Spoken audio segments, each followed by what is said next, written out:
Hi, everyone. Welcome to our third Ask an Expert. My name is Aiden. I'm a librarian at Sunnyvale Public Library. Today, our expert is Bailey Hall. Bailey is an environmental program specialist with the City of Sunnyvale's Environmental Services Department.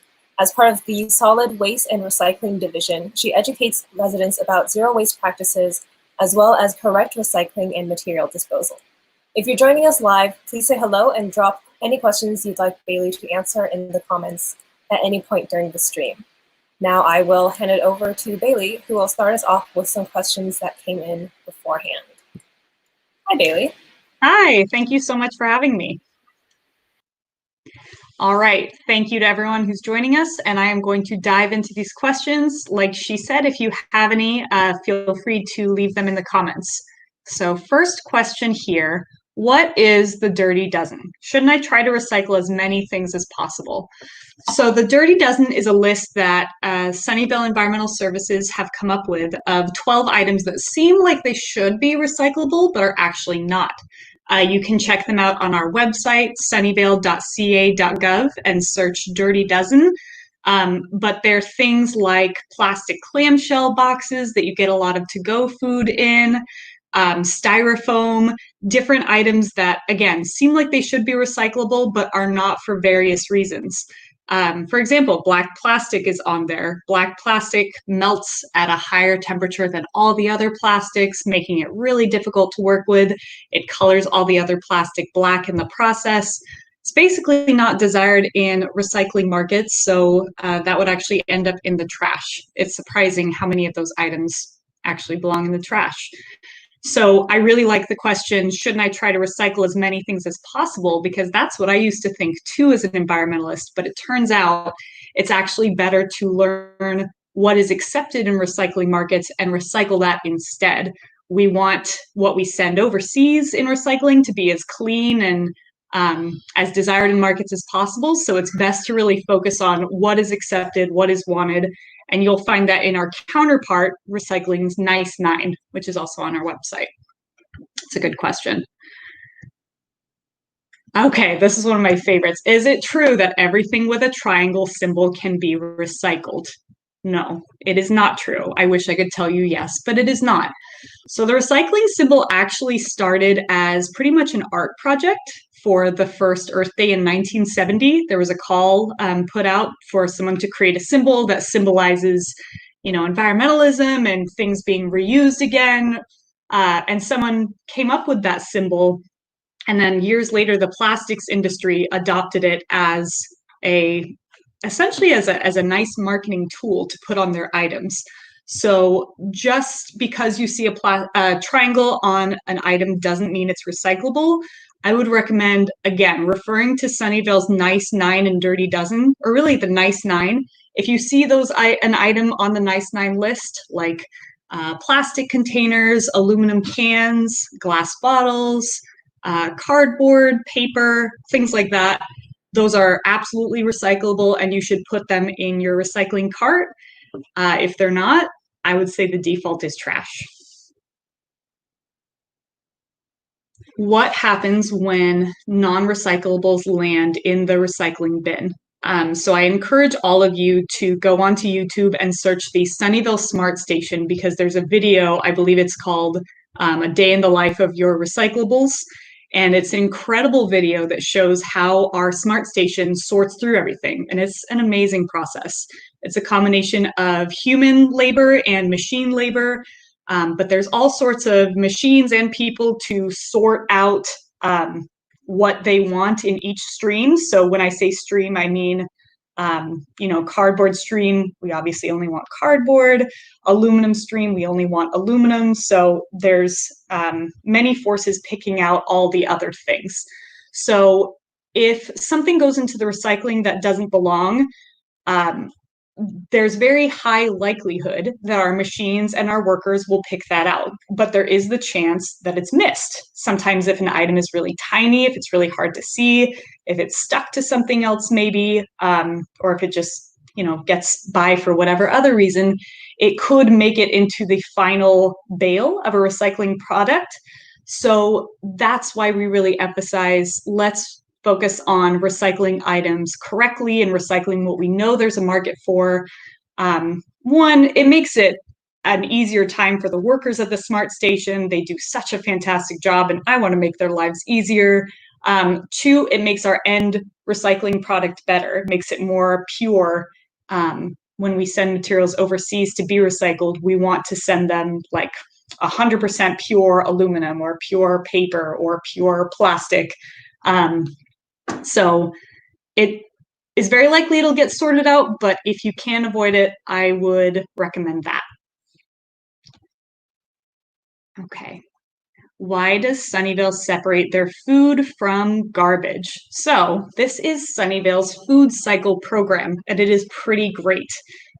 So it was created because there were a bunch of audits, trash audits done on residential homes, and it was found that up to 33%, a third of the trash that residents were throwing away was food waste. And a third is very significant. More than that, when it goes to the landfill, food scraps emit methane, which is an extremely potent greenhouse gas. It has 25 times the warming capacity of carbon dioxide as a greenhouse gas. I've heard even higher than that.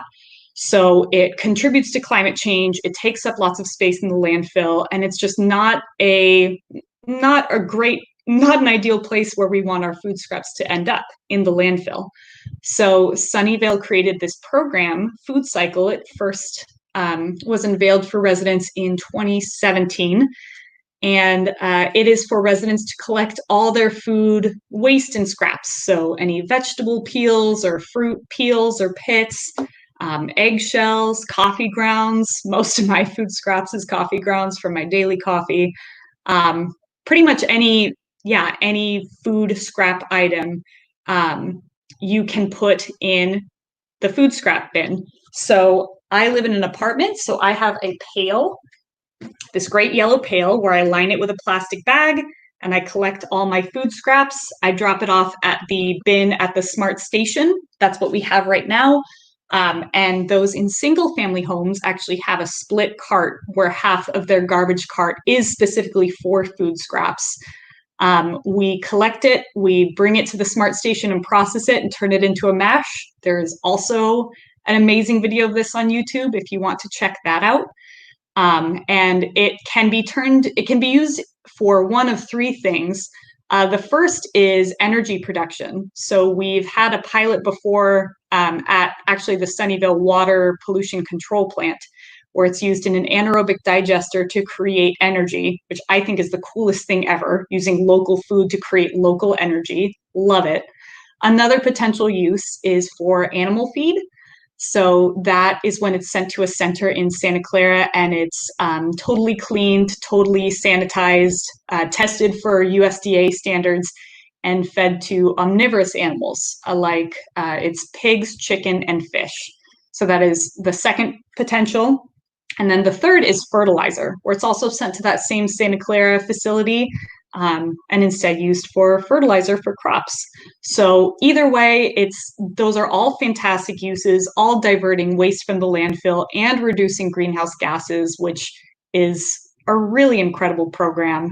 I've spent quite a bit of time answering this question, but it's because it's such a fantastic program. So that is why we separate our food scraps. It is to help our city reach our zero waste goals, and also to reduce greenhouse gas emissions and actively fight against climate change. And I love that. Okay. I've heard that glass is actually very difficult to recycle. Is this true? So glass is interesting. I learned actually through this job that in some places it is very difficult to recycle. You need the correct processor to be able to handle all of the weight. The big disadvantage of glass is that it's so heavy, so it's much more expensive to transport since those trucks are carrying tons and tons of glass. And sometimes it breaks too, which can cause its own issues. Fortunately, in the Bay Area, we have plenty of companies and processors that are happy to take this glass. But in other places, it is kind of difficult to recycle. If a city doesn't have access to a processor that's willing to take it. The best thing you can do with glass, and it's not really doable during COVID, but after COVID, is reuse. So I know there's certain beer and wine companies that actually reuse their bottles. They like heavily sanitize and clean them and reuse them for beer or wine. There's Strauss Creamery, which I believe reuses their bottles for milk and dairy products. So reuse is the best thing to do with glass, but otherwise, especially if you're in the Bay Area, glass is okay for recycling. It's just heavy. All right, more questions. Ooh, we have a bunch coming in the comments. That's so exciting. Do I need to wash my glass bottles and aluminum cans before putting them in recycling? Thank you, Julie. I really like that question. If you wouldn't mind, that would be really great. I've heard that a good rule of thumb is if you can turn it upside down and nothing comes out, you're okay. That's a pretty extreme case because if you have a jar of peanut butter, of course, nothing's going to come out, even when it's mostly full. So if you wouldn't mind giving it a quick rinse, it takes just a second. Here I have a tub of yogurt that I finished this week, and I just ran it under, you can't really see that, but I ran it under the sink for a second just to get any excess yogurt out. It does help with the recycling process, and it takes just a moment. So if you don't mind, that would be awesome. Thank you. All right. Hi, is soft plastic of the envelopes? So I wonder if this question is talking about like the Amazon envelopes with the bubble wrap inside. If so, that is actually an item on our Dirty Dozen. So the tough thing about those packages is they're a combination of materials. And when something is a combo of different materials, that automatically makes it really, really, really difficult to recycle. Sometimes those things can be taken apart, and that's great. But in the case of those padded envelopes where they're paper on the outside and plastic on the inside, those are not considered recyclable. Plastic that is thin and crinkly, or the best way I can describe it, honestly, when I used to go into classrooms and tell students, I would say if you can crinkle plastic in your hand really easily, like a ball, then in general, it's not recyclable. So plastic wrap, bubble wrap, things like that. And because it's glued essentially to paper in an envelope, that renders the entire thing not recyclable. Hopefully that answers your question, but if not, feel free to submit another and I'd be happy to clarify. Okay, ooh, I like this one. Do biodegradable products still decompose if I throw them in the trash? So I wish I could tell you yes, but landfills are conditions where there's essentially no oxygen. Materials are compacted very, very tightly to make space because we generate, as a society, as a species, we generate so much waste each day. We have to compress it down to make room. Because of that compression, there's essentially no oxygen. And materials need oxygen to biodegrade, to break down. I've even heard of studies before where they took like a core cutting from an old landfill and they found a banana peel and a newspaper intact from like the 70s. So essentially that means no, it's not really going to biodegrade in the landfill because of the lack of oxygen. That's why we recommend alternative uses. So if you have backyard composting, that's excellent. We recommend using that and using that for your food scraps if you want, or newspapers, or those paper egg cartons, because that, again, has oxygen. It's in a controlled environment where you can turn it and introduce oxygen into the environment and things can break down. That's also why in cities with a compost program, that's not Sunnyvale, but other cities who have compost programs, it's sent to a professional compost facility where oxygen is included, not like a landfill. How do recyclables get sorted? So again, I really recommend that video on YouTube. It's amazing, and when COVID is done, I recommend touring the smart station. It is so eye-opening and incredible. I used to work right next to it, and every time I toured, I would learn something new and mind-blowing. So the process is amazing and very thorough. Um, Materials are collected first, obviously, at the smart station, and they go through a series of conveyor belts where different machines sort them out. So there's some machines that are based on magnets, and there's some that are based on like vision scoping, like looking at what the material is mechanically and sorting it that way. And there's gravity mechanisms, and there's human sorters that are pulling out things on the line. There's many things involved, but all of it is to get to the final product, which is known as a bale. And a bale is basically a large compressed rectangle of what we want to be the same material, like I've mentioned before. So a bale of cardboard, we want that to just be a 100% clean cardboard. A bale of aluminum cans, my favorite, because they're shiny and pretty, and aluminum is just amazing for recycling. All aluminum. So at the end, we want different bales of different materials, ideally 100%, all that material, all clean. It goes through a big sorting process to get there, like I said. But that is the end process. So we can eventually send them overseas to recycling markets as products for them to be made into something else, ideally. Some of my household products come in bottles made from sugarcane-based plastic instead of petroleum-based plastic. Is this actually better for the environment? Is sugarcane-based plastic recyclable? So this is a really good question. This came in beforehand, and I discussed this with my team. And what's really fascinating about the environmental field is, or with this question, I guess, is sugarcane-based plastic better than petroleum-based plastic? What's interesting is there's no one clear answer. Really, to get to the bottom of that, we'd have to have specific products that we were comparing, like one specific brand of a sugarcane-based plastic cup and one specific plastic bottle, and we'd have to do a life cycle analysis. So if you've ever heard, or if you've never heard of that, a life cycle analysis is analyzing everything involved in a product, from the raw materials extracted from the earth to the process that's used and all the water and chemicals used to refine that product, to making it into the final thing, to how long it's used, to then its disposal and end life. So they're very thorough if they're done well, and it really does matter who does them. So sometimes life cycle analyses will be done by product makers to say that their product is amazing and the best, but it's nice to look for an independent source that's done a life cycle analysis to get a really unbiased view.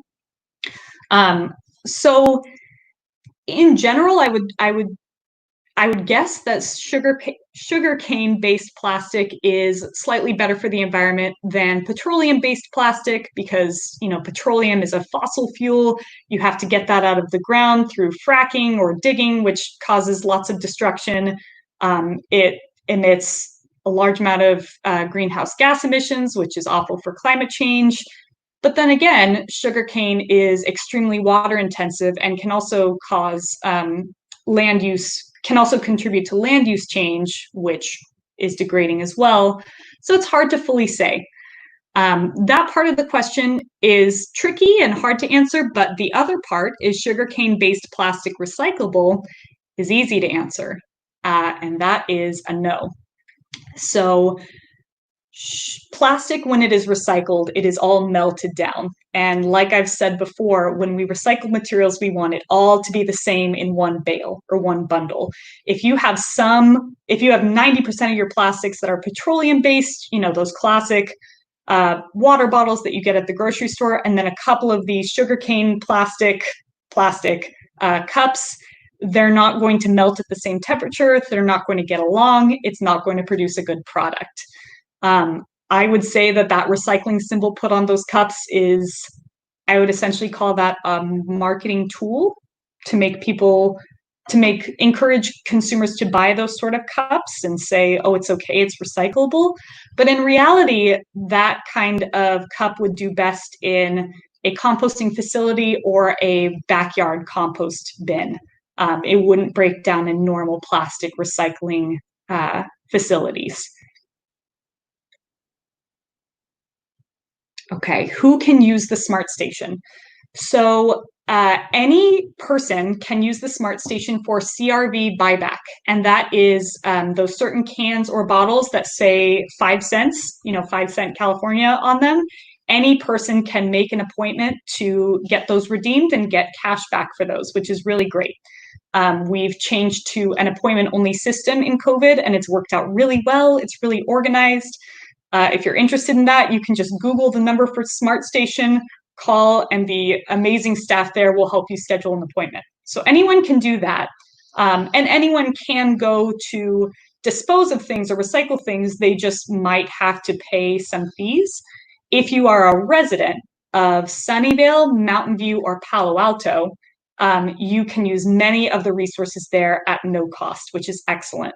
So they have compost available for residents to pick up at no charge. It's certified organic. It's really great. It comes from Z-Best in Gilroy. And if you just bring proof of residency, you can come and pick some up in a bucket. It's really terrific. We also have a vast recycling center where you can drop off all sorts of things from scrap metal to aluminum cans, even LED bulbs, things like that. So that's really terrific. And you can also, of course, drop off garbage that may have fees for certain things. But if you want to know more, you can just go to the Sunnyvale website and search Smart Station for those rates. But technically, anyone can use the Smart Station. If you're a resident of Sunnyvale, Mountain View, or Palo Alto, you can do most things there for no charge, which is really fantastic. What are your top 3 easy lifestyle changes for reducing waste? This is a really good subjective question. So top 3 easy lifestyle changes. So I would say, since I'm focused on waste and recycling, I would say take a look in your garbage can and see what's mostly there. So if you see a lot of plastic packaging, and it's maybe from to-go restaurants or food that you're buying at the grocery store, try to think of ways that you can reduce that. One good thing you can do, if you notice there's a lot of packaging from food at the grocery store, you can buy things in larger quantities. So for example, I eat oatmeal almost every morning, and I buy a big old bag of oatmeal instead of a smaller one or even individual cup portions. I'm still using plastic, but it's considerably less since it's a large bag that lasts me for like 2 months.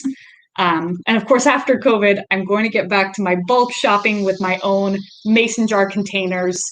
I miss that, and that is a great thing to reduce waste.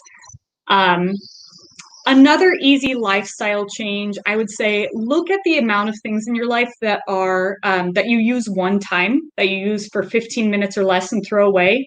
Take a look at those and try to change one of those. Do you have a habit of using disposable forks or spoons in your house? Maybe think about going away from that and using reusable utensils. Are you a big fan of straws? Invest maybe in reusable straws like aluminum ones, or consider not using straws. Are you using a ton of paper towels or napkins in your house? I've learned, again, a lot through this job that for cleaning, I can use old rags or microfiber cloths for lots of cleaning when I used to use paper towels. And I have also invested in reusable nice cloth napkins instead of paper napkins.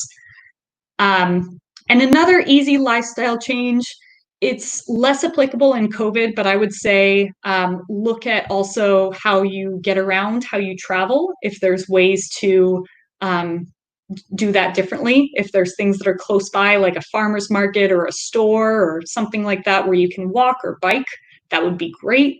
If you can carpool, again, I know we're not really going places now, but after COVID, Basically, it's about examining one little thing in your life and making a change. I want people to know that environmentalism is accessible and it's something that anyone and everyone can do.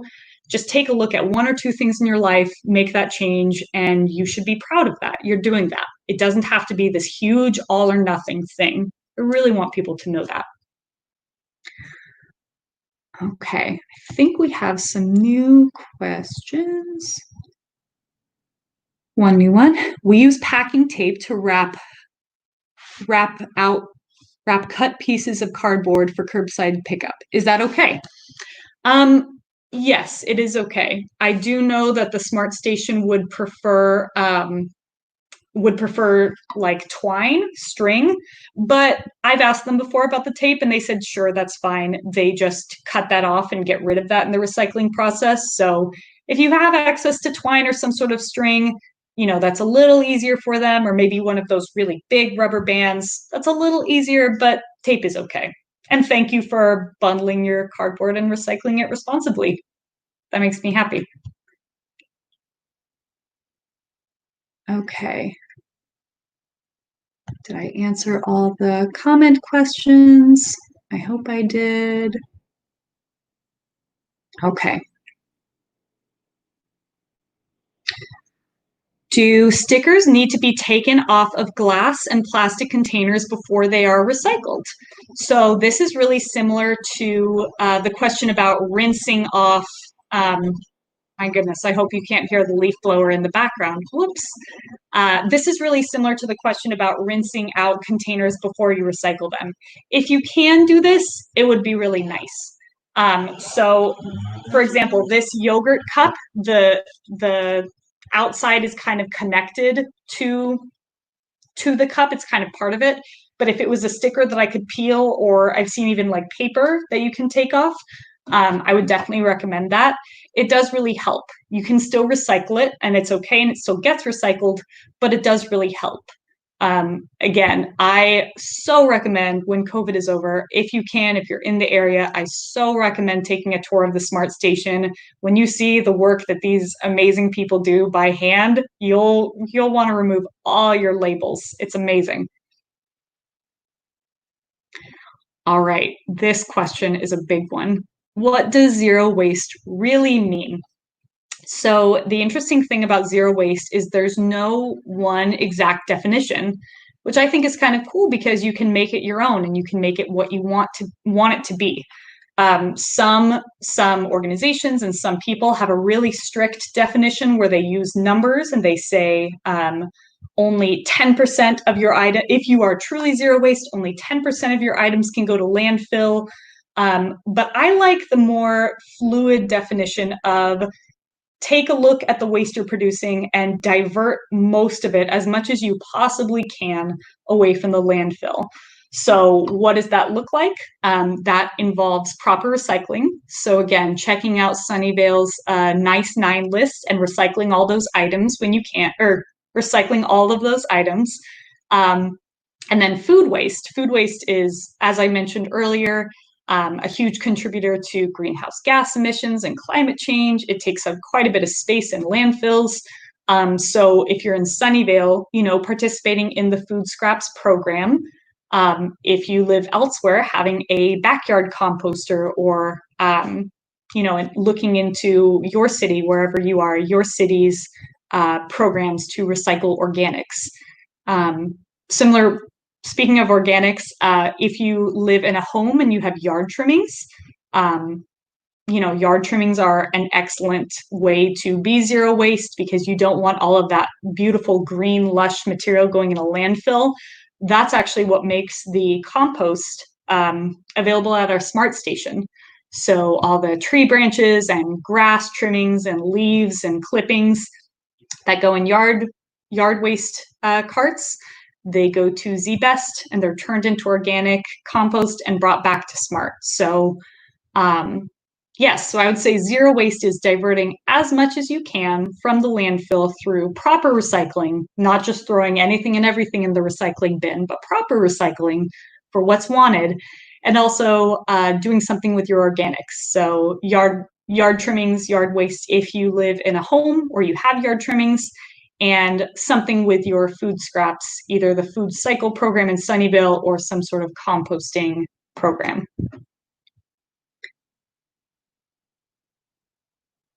All right. Can aerosol bottles, like for cooking sprays or hair products, go in the recycling? This is a tricky one.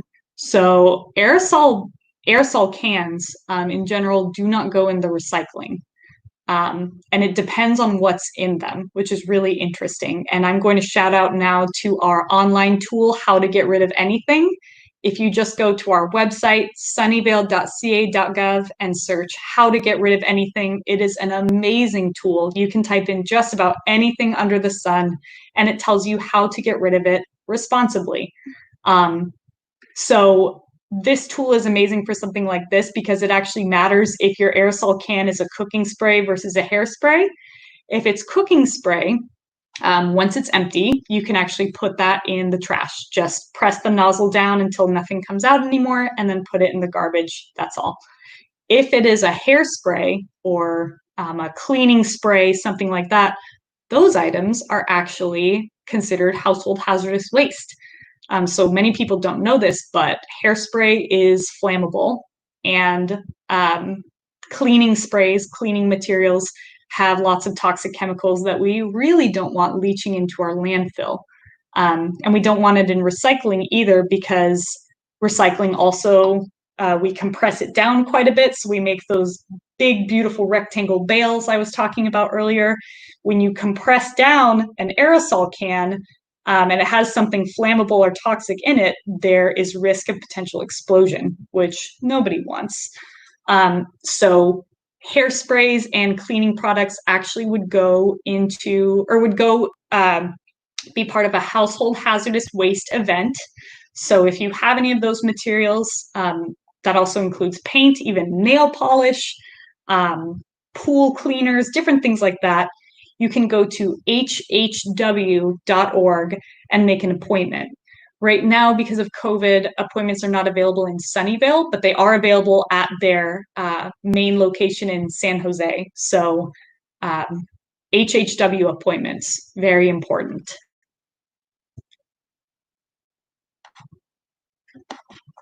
All right, just checking. All right, I am sad that berry containers, clamshells, are part of the dirty dozen. I am too, I know. What are some other ways to buy berries so that the container doesn't go in the landfill? That's an excellent question. And I would have to point out the farmers market, the Sunnyvale farmers market. I love it there so much. They have so many, in fact, we posted about this on our Facebook today. You'll see a picture of me in a mask at our farmers market. They have so many loose, so unbagged fruits and vegetables. You can just go and pick them out. And I brought my own bags. I brought my reusable bags that were getting lonely in the pandemic. And I brought produce bags to put fruits in and weigh them on the weighing stand. So that's a really excellent way to avoid those plastic clamshell containers. Also, if you have a home or gardening space, I know that gardening has become very popular in shelter in place. So if you're able to, maybe try your hand at planting some berry bushes and seeing what grows, or seeing if you are able to grow anything yourself. That would be the ultimate really cool zero waste thing to do. Another question is, can I wash my car in the driveway? We would ask that you do not. So when you wash your car in the driveway and you use soap, that soap goes into a storm drain. And if you've ever looked at a picture, or not a picture, if you've ever looked at a storm drain, you'll see right above it, it says drains to the, and when I teach students in classrooms, I'll pause and they'll say ocean. And I say, yes, it drains to the ocean.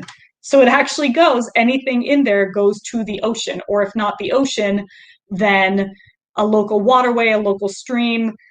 Soap is not good for local waterways and streams and oceans. It is toxic to animals and plants. It is really awful for them. We don't want that. If you do want to get your car washed, we recommend that you go to a professional car washing facility, because they actually have special drains that capture that water and clean it and reuse it.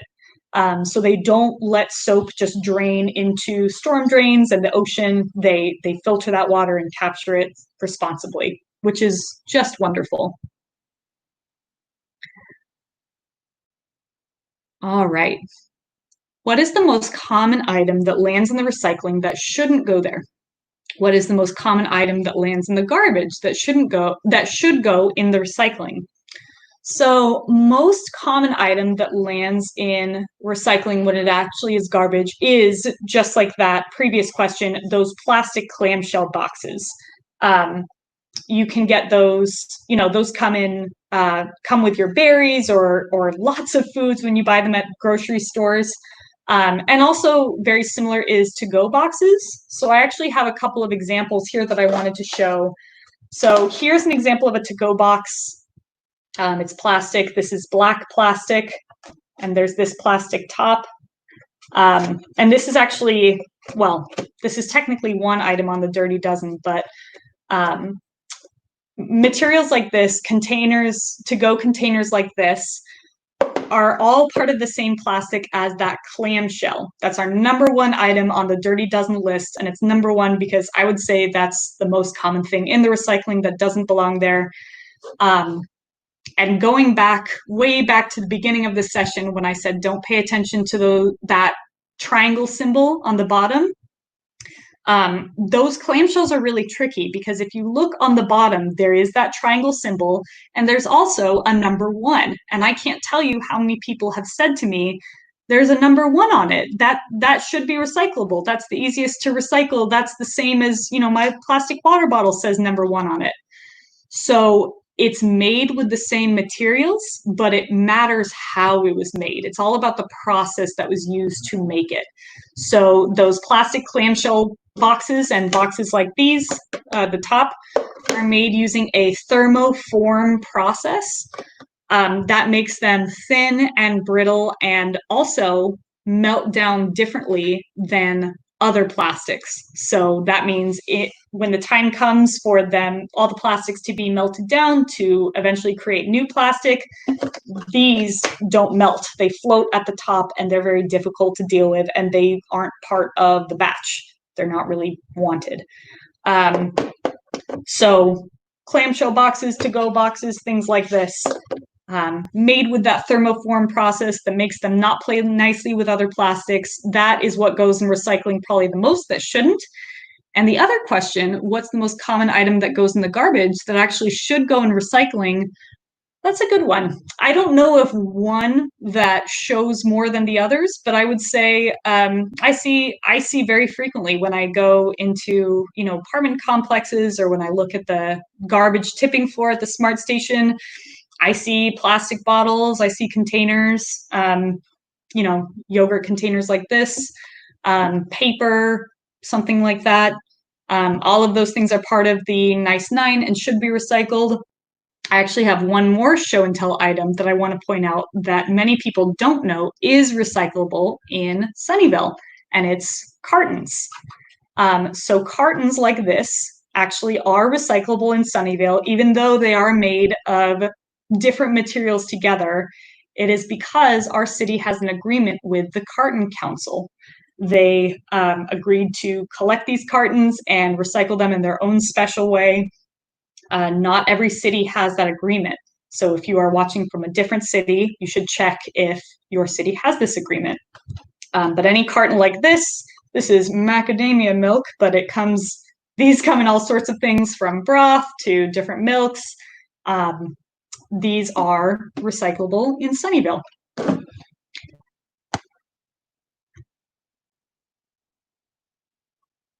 All right. A lot of my plastic right now is coming from takeout and delivery, especially black plastic. Any tips for reducing waste while supporting local restaurants? This is a good one. So it is unavoidable that right now in COVID, pretty much everyone is producing more plastic waste and coming in contact with more plastic disposable items. It's just a fact. Before, when we were eating in restaurants and using reusable plates and sitting all close to one another and when we were bulk shopping, when I would go to Sprouts with my mason jars and things like that, that's not so doable right now. So I understand that we are coming into contact and using more boxes like this and, more to-go things. One thing you can do, I really like this question.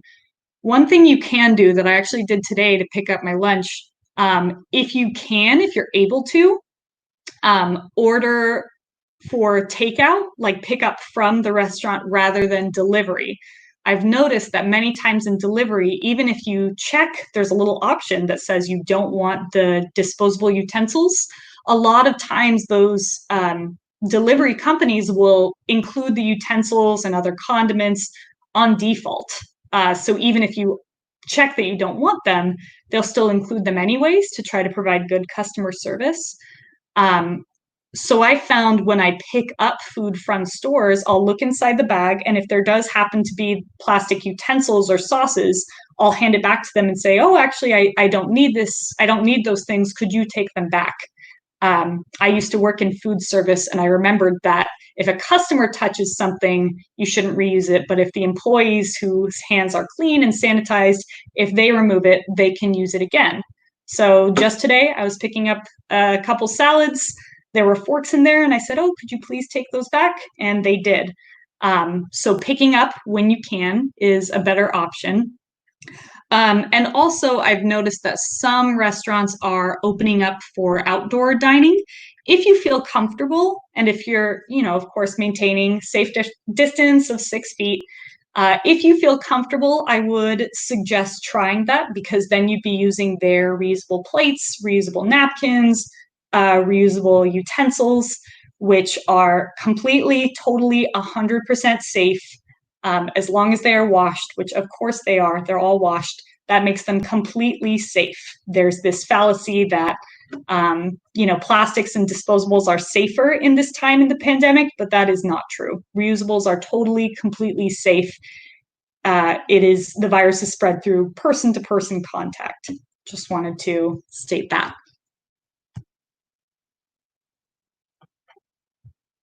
All right. Has the city of Sunnyvale considered banning bad packaging from being used in Sunnyvale stores? Ooh, maybe force the stores to work with the city to find acceptable packaging. That is a really amazing question. I love that suggestion. Thank you. I think we are on the road there. I think that we will get there one day, but that will take time. Where our department actually, my manager has recently done an amazing study issue. I don't know if it's public yet, but it's a wonderfully written study issue on the effects of disposable single-use plastics from stores and restaurants. And it analyzes, other potentials like compostable ware or sugarcane-based plastic, but really the best possible thing is reusables. That's the best alternative, better than any other. So I do think we are on the way there, but I do also think that the pandemic probably has caused a bit of a delay. There was a hold placed on the plastic bag ban because of the pandemic, where stores were freely offering plastic bags or other sort of bags without any charge. I am hopeful that with time, things will slowly go back to, or maybe not slowly, but things will go back to the way of reusables. Once the bag ban is fully enforced again, we'll be able to bring our reusable bags back. I actually have been lately, and as long as I touch them, the employees don't touch them, it's okay. But yes, I'm hopeful in time, eventually, that we will be able to ban bad actors like that.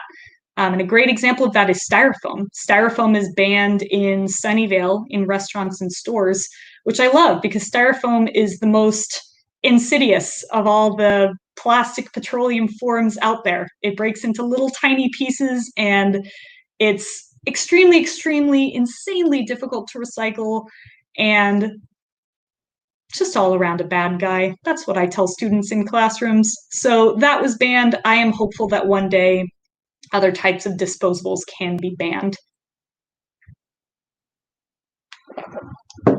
All right.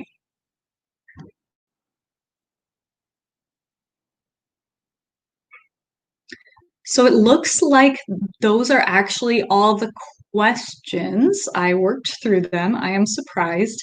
I'll take just a moment then to talk about Plastic Free July. Yes, if anything else comes up, please submit your questions. If you have any, I'm happy to answer them. But if not, I will talk just for a minute about Plastic Free July. So July is officially known as Plastic Free July. Of course, I would love every month to be plastic free. But basically, it's very closely related to what I've been talking about. This month is about really looking at the single-use items that you use, the disposable items that really you use for like 5 minutes or less. There's all this petroleum, all this energy, all this water that goes into making this product. And you use it for a few minutes and then it goes into the landfill for forever. It's about looking at those things and asking yourself, is there an alternative? Is there something else I could do? And yes, the pandemic does make it more difficult, but there are a lot of great alternatives. So carrying utensils around with you. I have bamboo ones. My coworker has these gorgeous rose gold ones that I'm really jealous of. There's metal ones. There's all sorts of, reusable utensils and reusable straws, glass straws, bamboo straws, you can just carry with you and use when you need them. Back before the pandemic, I had a rule for myself. Every single time I wanted to buy coffee, I had to use a reusable mug. And it's become sort of a fun, like, kind of game for me. Like if I was, before, if I was out and about and I really craved coffee, but I didn't have a reusable mug with me, my rule was, okay, then you don't have coffee right now. You got to make it at home or tough through it. We're ordering takeout and delivery more, of course, but like I said, if you feel comfortable and if you maintain a safe distance, eating in restaurants to make use of their reusables, converting from using plastic wrap at home to beeswax wrap. I have some and I absolutely love it. Bringing Tupperware or glass reusable ware with you to restaurants if you can't finish the portion and you want to bring it home. Reusable water bottle. This guy is glass, and I don't know if you can tell, but these marks track how much I drink in a day, which is amazing. Could a single-use disposable water bottle do that for me? Absolutely not. So this month is, like I said, about taking a look at those single-use items and asking yourself what you can do differently. How can you move away from using plastic and make changes in your life? And I think my best advice for anyone getting started is please don't feel like you need to make all the changes all at once. I think that's really overwhelming for anyone getting started. Make one change at a time and see how that sticks. I didn't do all of these environmental things that I do in my life overnight. They've been gradual, from using, rags to clean instead of paper towels, to using beeswax wrap for cut fruits and veggies instead of plastic wrap. All of these have been very gradual, one at a time changes, and that's what makes it really manageable and kind of fun. I want people to know that environmentalism and reducing plastic use can actually be really fun and self-fulfilling. And it doesn't need to be this stressful, ominous task. I think another question came in. Ooh, it seems that Trader Joe's is still not allowing reusable bags into their stores, but they also started charging for paper bags. That is, I admit, a little puzzling. Maybe it's time for our team to reach out to them, because that does seem like a bit of a conflicting thing. I know that there was an official pause or an official hold on the plastic bag ban because of COVID, but that has lifted. So I think it'll be a good conversation to have with stores and restaurants moving forward about reusable bags. I know that I went to the Sunnyvale Target last night and I brought my own reusable bags. I didn't have the employee touch them. I bagged my own things, but they were okay with that. That is interesting about the Trader Joe's, though. That is a good conversation to have. Thank you for that question. I think that was all I wanted to cover. Hi. Please. Oh, hi, Aiden. If people have more questions, where would be the best place for them to submit them? Thank you. So we have a recycling phone number, a recycling line that we check every single day. Since we're not in the office, we check and anyone who leaves a voicemail, we call them back within 1 business day. If you have any question under the sun about recycling, waste, zero waste, garbage, plastic-free July, leave us a call. We're happy to talk to you. I've had some great conversations with residents over this pandemic about how can we reduce waste in this time. If you have any questions for me, I'm happy for you to also contact me personally at bhall@sunnyvale.ca.gov. That's my email. Our city website also has an option for anyone to submit a question. So if you forget my email or don't feel like emailing me specifically, you can contact anyone from the city and ask a question there.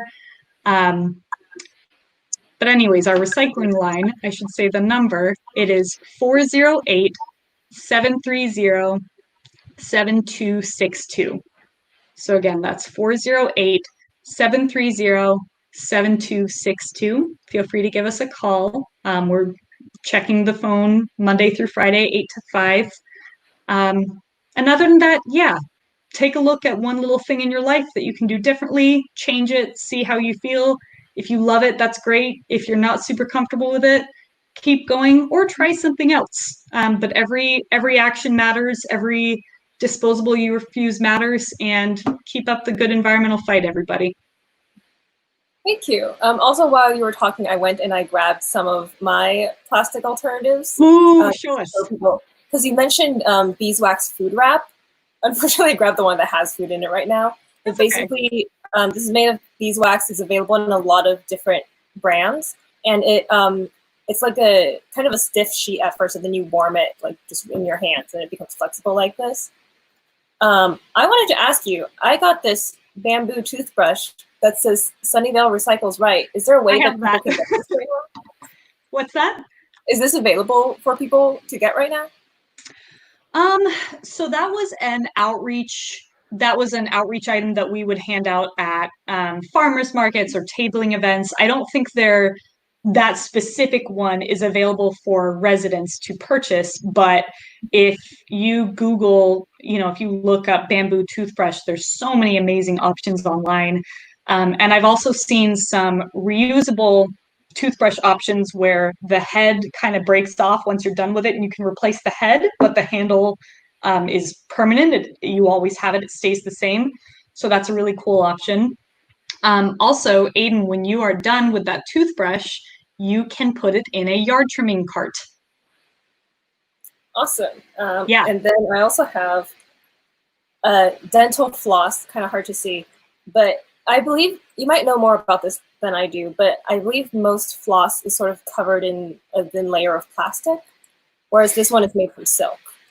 Oh, that's really cool. I don't know too much about floss, but I really wouldn't be surprised at all that it's covered in a thin layer of plastic. Plastic covers and wraps so much of our lives, from our, to-go coffee cups to food packaging to everything. So I'm not surprised that floss would have that thin little layer of plastic. So that silk floss is really cool because you're not using plastic when you buy it. And then when you eventually throw it away, you're not putting more plastic into the landfill to leach out and create problems way, way, way down the line. That's really cool. Okay. No more questions have come in. Did you have anything else that you wanted to add? I would say if you want to know more tips, more ways to go, make environmental changes in your life or cool resources, cool ideas, follow us on Facebook. So we are Sunnyvale Environmental Services. We put out cool tips and great pictures of our staff doing fun environmental things. So look for Sunnyvale Environmental Services on Facebook. Right now, actually, for Plastic Free July, we have a pledge, an online pledge. We link to it in like every post we've done this month. anyone can take that pledge, anyone in Sunnyvale can take that pledge and be entered to win a zero waste prize, which is very exciting. So if you're watching this and you haven't taken that pledge, I highly recommend that you do so. Reach out if you have questions, and yeah, I would say anyone can be environmental and sustainable, and there's no change, no action too small. All right, thank you so much, Bailey. Oh, and my colleague reminded me, we have, yes, thank you. We have a Sustainable Sunnyvale e-newsletter. Thank you so much for the reminder. We have an e-newsletter that comes out every other month. We all put together these really fantastic articles and events. Please subscribe to it if you haven't already. There's lots of amazing content in there. It's the Sustainable Sunnyvale e-newsletter. Thank you again, Elizabeth, for the reminder. Yes, and now I think I am done. Okay, I'm going to drop you out. All right, thanks everybody for coming to the program. If you have another idea for another topic that you would like us to invite an expert for, let us know in the comments. Until next time, stay safe and we'll see you soon, hopefully. Bye.